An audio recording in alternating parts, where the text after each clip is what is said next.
আমাকে যদি কেউ প্রশ্ন করে তোমার কাছে ইলিশের কোন রেসিপিটা বেস্ট লাগে, তাহলে আমি বলবো এটা খেতে তো অসম্ভব মজার হয়ই, তবে দ্বিতীয় ভালো লাগার যে কারণটা সেটা হচ্ছে এটা রান্না করা অনেক সহজ। আজকের ভিডিওতে রেসিপিটি আমি যেভাবে শেয়ার করেছি, চাইলে এর থেকেও বেশি সহজে রেসিপিটি তৈরি করে নেওয়া যায়। আর এই বিষয়টাও আজকের ভিডিওতে শেয়ার করার চেষ্টা করব। সবার প্রথমে আমি মাছটার আঁশ ছাড়িয়ে নিব, আর তারপর এটাকে কেটে ধুয়ে একেবারে রান্নার জন্য প্রস্তুত করে নিব। এই তো মাছ কাটা ধোয়া হয়ে গেছে। মাছের সবগুলো টুকরোই আমি ব্যবহার করব না, এখান থেকে লেজ মাথা বাদ দিয়ে 5 থেকে 6 পিস মাছ দিয়ে আজকে রেসিপিটি করব। মাছ কাটাকাটির অংশটা আমি স্কিপ করেছি, এতে করে ভিডিও অনেক লম্বা হয়ে যায়। তো কড়াইতে সরিষার তেল দিয়ে দিলাম পরিমাণ মতো। এখন এখানে 1/2 চা চামচ পরিমাণ কালো জিরা দিয়ে দিলাম ফোড়নের জন্য। এখন এখানে যোগ করছি 1/2 কাপ পরিমাণ পেঁয়াজ। তেলের পরিমাণটা 1/2 কাপের মতোই হবে। এবার তেলে পেঁয়াজটাকে লাল করে ভেজে নিব। পেঁয়াজ কুচির পরিমাণটা একটু বেশি দিয়েছি, কারণ এই রেসিপিতে কোনো বাটা পেঁয়াজ ব্যবহার করব না, সম্পূর্ণ রেসিপিটা কাটা পেঁয়াজ দিয়েই তৈরি করা হবে। তো এটা হালকা লাল করে ভাজা হয়ে গেছে। এখন এখানে আমি অ্যাড করব রসুন বাটা। রসুন বাটার পরিমাণ হবে 1 চা চামচ পরিমাণ।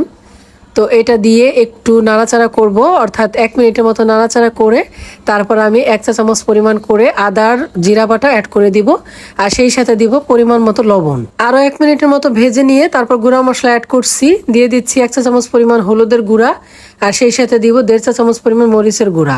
তো এই মরিচের গুঁড়ার সাথে আমি আরও কিছু কাঁচা মরিচের ফালিও ব্যবহার করব। আর ঝালটা তো অবশ্যই আপনারা নিজেদের টেস্ট অনুযায়ী দিবেন। তো এই গুঁড়া মশলা দেওয়ার পরে আরও 1 মিনিটের মতো ভেজে নিচ্ছি।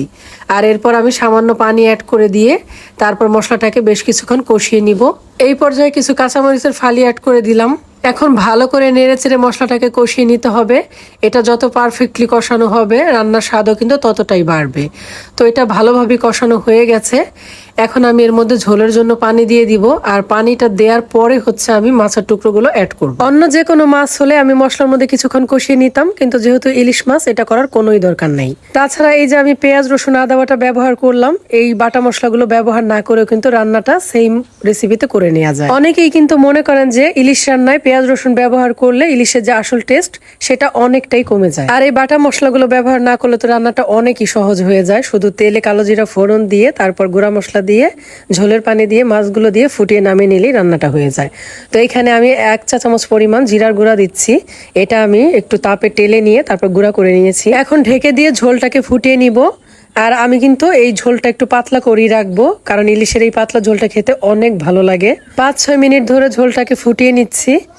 তো লবণটা চেক করে দেখলাম যে আর একটু লবণ দিতে হবে, এটা অ্যাড করে দিচ্ছি। আর এখন আমি দিয়ে দিব কিছু আস্ত কাঁচামরিচ, এটা আমি একটু ফ্লেভারের জন্য দিচ্ছি। আমার রান্না ডান। এখন আমি এটাকে চুলা থেকে নামিয়ে নিচ্ছি। দেখুন ওপর দিয়ে কতটা তেল উঠে এসেছে। আমি কিন্তু তরকারিতে বেশি তেল ব্যবহার করি নাই, মাছ থেকে অনেকটা তেল বের হয়েছে। আর কালারটা কতটা সুন্দর হয়েছে।